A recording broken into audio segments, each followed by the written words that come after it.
Are you wondering if right now is the best time to buy a house? So, like we said, a lot of people have questions about buying right now and what they can do to be successful. Dan and I have been having a lot of these conversations, especially over the last few days. Having conversations with our active clients right now and some prospective clients, and just hearing, some of the problems that they're having and questions that they're having. So we're gonna, chat with each other as the idea and figure out what can we provide you information wise that's going to be the most helpful moving forward. And so, Dan, what are some of the questions we're hearing right now? I think, one of the first questions is I'm ready to look. What are the expectations going forward? How do I start? And what are the things that I should be looking out for in the process? Sure. Yeah. And so let's start time frame wise. I'm ready to go. What does that mean?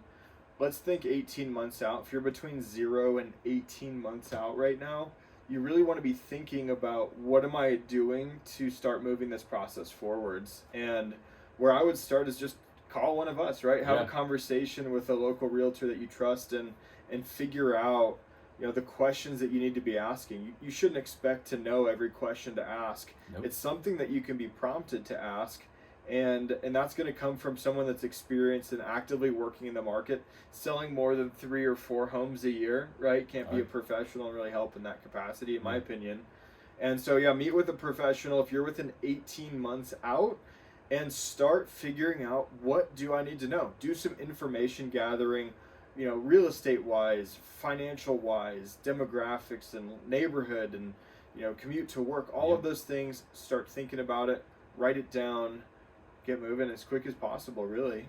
Well, when do you think one of the best things to do is to actually talk to us so we can walk you through that process? Because sometimes a lot of people think this is a overwhelmingly big issue in my mind. Right. I'm unsure about this, and the answer is what?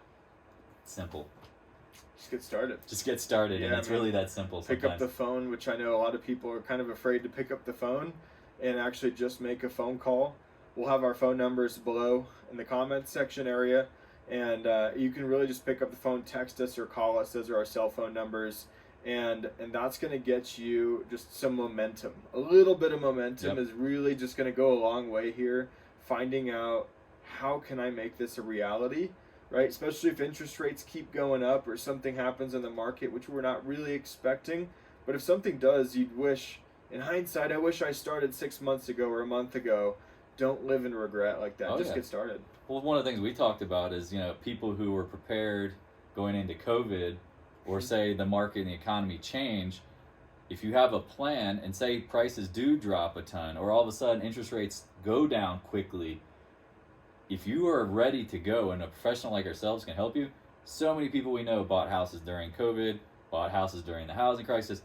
Again, a lot of the negative headlines seem bad, but if you were prepared, I mean, you were literally sitting there ready to go, Yeah. you might find yourself falling into a great opportunity. And think about those times too. A lot Yeah. of people that bought over the last 2 years during that COVID stretch, they paid 50, 100, $150,000 or more Yep. above the list price. They were bringing that cash out of pocket, which means they're upside down on their house until Yep. the house appreciates. Yep. Right now, interest rates might be higher. You might be paying 2, 3, $400 more a month, but you have a house, and that's what's important. Yep. The market, we are expecting to continue to go up, and when you have more homes like we do right now on the market and fewer buyers, you have less competition, more opportunity, and that opportunity is finding a house that you want instead of just pouncing on any house. Yep.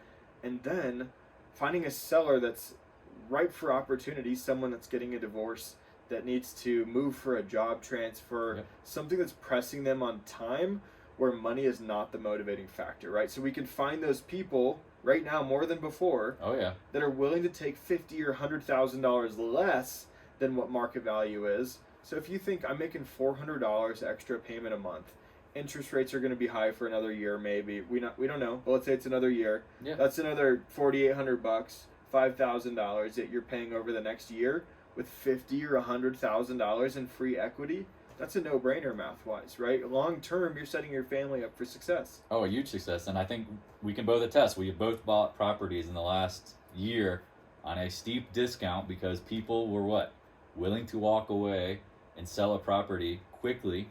And it was advantage to us. And refinance, cash out that money. It's very simple. There's a lot of things that I think sometimes people misinterpret just based on, I'm buying the house, this is what it's going to cost. Now, there's a lot of other little fine details that I think you and I both know that people need to understand when it comes to buying. It's not only just buying the house and getting the price, like, where is it out in the market? Right. What are the benefits? What are the long-term potential in this property? Because you see it all the time. Yeah, right. I mean, the house we're sitting in right now is, why was it sitting on the market 52 days when we bought it, when every other house in the neighborhood had sold in 52 minutes, right? Maybe an hour or two. Seriously, at 80 to 100,000 over. The house across the street sold the same week as ours for $100,000 over market value, and was an entirely original, full gut required starter home for somebody, right? Yep. They're over $100,000 deep into the remodel and still not even close to being done, and they were still willing to pay that amount of money, right? But instead of going across the street and asking, why is it on market, and digging into that opportunity, they took what was easy in front of it. And that's another thing, is the easy button, right? You're going to typically pay more or take less in net if you're a seller if you click the easy button. And for us, that's where we come in strong, right? We can find someone that has time and the eyes for opportunity, the right deal, right? There are deals in every single market that we can tap into. And honestly, that's the biggest goal here, is like, if you're setting yourself up for the long term, equity is instantly gained, potential, you're getting a good deal. And if you're patient, it's the same thing as, like, with me in finance. I tell people, when you're hunting an actual opportunity in the markets, being prepared is 99% of it, because once you're ready, you spot it, now you can act. Right. And it's the same thing in real estate. If you were prepared, you're working with Cody and I, you have things lined up, you have your lender, you pre-qualified, you're ready to go. Let us set up the system so that you literally, all you have to do is shop. We go and help you figure it out. I mean, the process. Like, it's literally that simple. Maybe people need to hear more about that. Like, I mean, it is that simple, right? With trading, right? Same thing. People are preparing, they're learning, educating themselves, watching trends, seeing what works and what doesn't.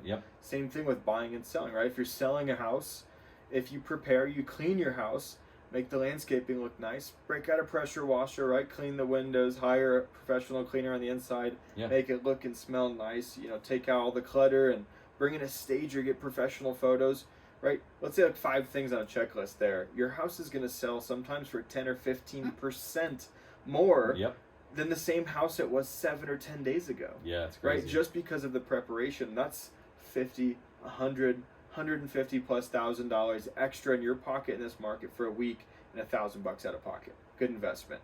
On the buyer side, that's understanding what your payment can look like at each price level, understanding what homes have sold in the last 90 days that are active and pending right now that meet your criteria, so you know what kind of inventory you're shopping at, right? I mean, you don't want to go look at 25 homes a week or 30 homes a week. You're going to get burnt out. Right? Buyer burnout is very real, and you don't want to see that many homes. No. Most of my clients only see 5 or 6 homes max before they actually put in an offer and find the house and get it. Right? They're prepared. That's the goal, right? Yeah, that's the goal. We're having the conversation in advance. We're not just going to look at homes. We're helping them realize, what does the market look like? What are my capabilities? What do I want? No. What do I really want? Yeah, exactly. Right? When do I want it, and when do I have to have it, right? 2 different things. Haves versus wants. Totally. Right? What does it look like to schedule a showing? How do I prepare for a showing? What questions do I ask myself, and do I ask my realtor? There's a lot to prepare there and unpack. So we have our introductory call for that, and then we're going to sit down in person or over Zoom, depending on the person, and go through some really important questions that unearth a lot of that information before we ever go out and look at a single home. Well, it saves time and money on that end. We have this conversation so that when we're looking for your property or we're doing our hunt and searching, we're literally an extension of you, so that you don't have to be involved. And now it's a never-ending communication game, because you see it with other realtors in other situations. You got a call today about a previous situation where I saw 25 properties in the last, week, month, or whatever. Each week. He burned out. Boggles my mind. He didn't even know what he wanted anymore. No, you literally don't. His realtor just showed him everything. Right? He's like, I can't afford this one. This one's a dump. This one doesn't have any of the features I wanted. This one isn't in the right city. Right? Just everything. And that Why? There's no point to that. Well, explain to people, like, how do you get to the systems to make it so simple? Because it sounds great. We're talking about it. We're laughing and joking, but why is it really that simple? I mean, the difference is our consultative approach. Yeah. Really is we're counseling our clients into making the right decision, right? So if you go to an attorney, they're your legal counsel. Yep. Right? We have limited attorney-client privileges, and we are counseling our clients as to the benefits and the risks of every transaction they're looking at making. We're digging really deep into the haves and the wants, the whys, everything that goes into making a decision where you're going to spend $500,000 maybe, or more, or a little bit less, right? You're going to maybe make the biggest purchase of your entire life. A roof over your head is what you're putting over you. You're getting financial stability with equity growth. In a lot of my clients' cases, they're making more money in their equity growth, especially these last few years, than they're actually taking home from their job. Right? I don't think people really understand how awesome it can be. And again, you've navigated this as a vibe with many different situations, and there's not one single way to do it, but ultimately you get to the same goal where the client has a big windfall ultimately, because we've done the homework with their guidance and put them in a position where they want to do another one. Yeah. Right? The goal is what? I always make them money. Yeah, make them money. 10 properties in 10 years. Like I always tell you, like, if you can do that in 10 years, you're going to have 10 properties, 10 passive income streams coming in. In our market, $500,000 each for single family homes, at least 10 of those. Yeah. And those are only going to go up in value over the next 10 years. So you're sitting on millions of dollars, ideally, in the next 15 to 20 years, paid off real estate with cash flow. And tax write-offs, depreciation, all of those tax benefits that come from it on top of your income and the appreciation of that asset. Well, what's the thing we always talk about? What's the interest rate on renting? 100%. Always. I'd rather pay 7%, whatever the bank is going to give me, versus 100%. Like, that renting question always drives me crazy, because I don't know about you, but at any point in your life, when you rented, did you feel like you just threw money away ultimately? Yeah, let's think about less of a financial approach. You want to get a dog? Good luck finding a place to rent. Yeah. Right? There's so many people that want to find a rental. Good luck finding a place that'll allow your dog. Yep. Right? Or 2 dogs, right? You have 2 dogs, 3 dogs. Good luck. Cat lady. It's easier to find a house to buy than to find a rental that will allow your dog to live there. Think about that for a minute. That's pretty wild when you think of it from that perspective ultimately, but it really is that simple. Yeah. So. If your dog pees on your carpet, clean it, right? No landlord to worry about. It's going to happen. Yeah. It's bound to. So, think about the pros and the cons. There are, of course, pros and cons to both, but ultimately owning an asset, having control of it, gaining the appreciation of the equity, that's free money in your pocket. When your home is worth more, that's money in your pocket. Yep. Unless you pull it out and use it for something stupid, right? It's money in your pocket that you get to have and choose what to do with. And I'll leave you with one final thing, and that is, in the last recession, which is unlike what we may see here in the future, our market in Northern Colorado area only dropped on average about 2%. The national average ranged between 18 and 22% loss of equity during that time. Yep. We saw a 2% decline for about 10 months, followed by a 10% appreciation the next year. So, if you're on the fence, call us. The trend is your friend. That's right.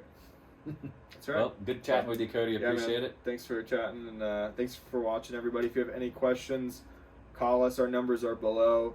Leave us a comment, have a conversation, ask your questions. We're very open to answering your questions. And happy hunting. Hope you find the right house.